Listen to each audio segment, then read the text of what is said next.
This is an example only. We assure you there are many more. You can do this anywhere in the world. Wealth is relative. Relative to the circumstances of existence in which you exist in. That which is wealthy for one is poverty for another. And as a result, therefore, observation of your environment, your choices, your circumstances of existence brings you a limited perspective and a small, term it, perspective of the microcosm of the small chunk of reality in which you exist. You exist in a country that has relatively few limits on speech. We say relatively few because in truth there are limits, but they are not perceived. You think you live in a country of free speech. We assure you don't. But your perception is that you do, and so you live on the basis of your perception. As long as you're willing to perceive that your country allows free speech, you live on that basis. When you perceive differently, you change your existence.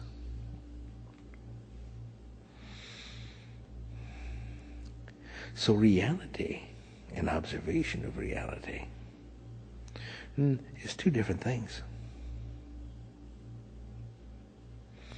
The observation of reality is most oftentimes only an observation of a partial reality. It isn't in truth an observation of reality.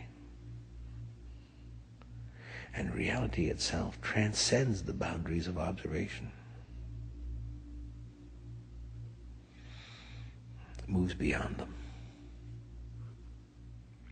Now, if God is the all that is, in being a oneness with all of existence, with reality, can extend itself to manifest itself in any form, regardless of the perception of reality, then why can't you? You can, but you see yourself as incapable, as unable. And so, as a result, therefore, you limit yourselves to your concepts of what you define as being your reality. Which is why we have chosen to take you to this point step by step. If you observe carefully the series of recordings we've given over the last 2.5 to 3 years, we have taken your consciousness and moved it from a perspective of singularity, a perspective of limitation, a perspective of small portion of reality, and given you an opportunity to explore beyond that limited perspective, such that throughout all of the series that we've completed and virtually all of the tapes that we've completed, you will discover a constancy and a continuousness that exists. There is a flow to the knowledge that we've given, to the awareness that we've shared with you. There is a flow. And if you observe the flow, you will observe that it doesn't move far one way or the other. It's not like the pendulum on a clock that moves great distance from one side to the other side. It is that the flow exists, is constant, and is ever moving. But ever moving does not mean distance. It isn't ever moving, not within the parameters of space or within the parameters of time. We've referenced in this particular session today the Control versus Command series. We would also like to reference the 6 defining statements we've given to mankind. The first, existence is but an extension of yourself. This series applies to that particular statement. Second, I am sufficient. The sufficiency of the self applies to this particular series. How? By viewing yourselves and your sufficiency, you then view yourselves as a oneness with the flow of reality. There is no longer a need to maintain a perspective of separation that exists within yourself, that you maintain within yourself through your perceptions. And so, shift can take place. Growth, expansion of opportunity, choice. The third statement, I am limitless, my choices reflect my limitlessness, speaks directly to reality, to this particular series. For have we not suggested here that it is through your choice to observe reality in small chunks that you maintain a perspective of reality that is limited?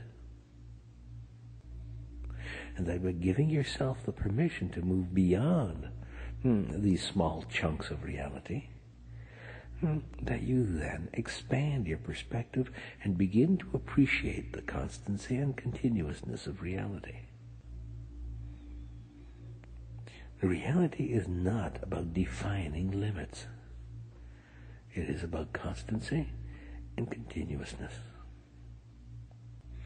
The fourth statement, that which you are is that which I am, and that which I am is that which you are, speaks directly to the first audio series of the tape of this particular series. Reality flows as the tide flows. There is a flow in the fourth statement, of the defining statement, a flow of continuousness, of constancy. There's a constancy in that which you are is that which I am, and that which I am is that which you are. And there is a continuousness in that particular statement.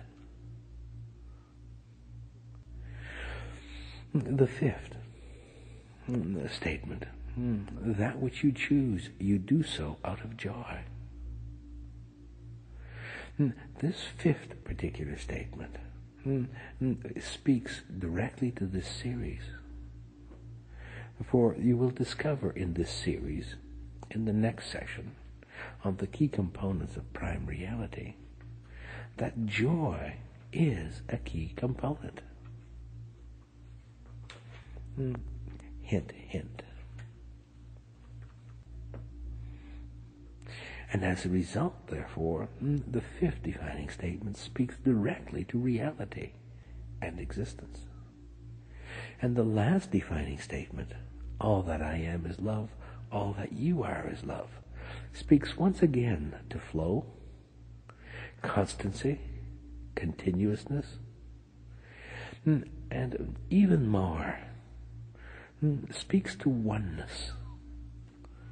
The oneness of existence, of reality with the self, with God. God is the all that is. And to the ever expansiveness of the self.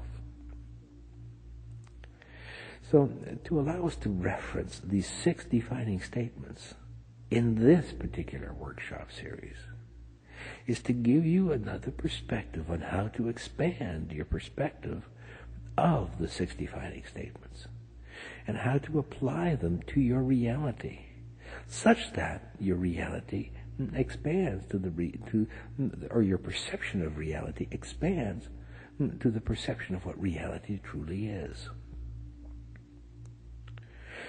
What you're achieving in this workshop series is gaining a perspective of constancy and continuousness, we assure you.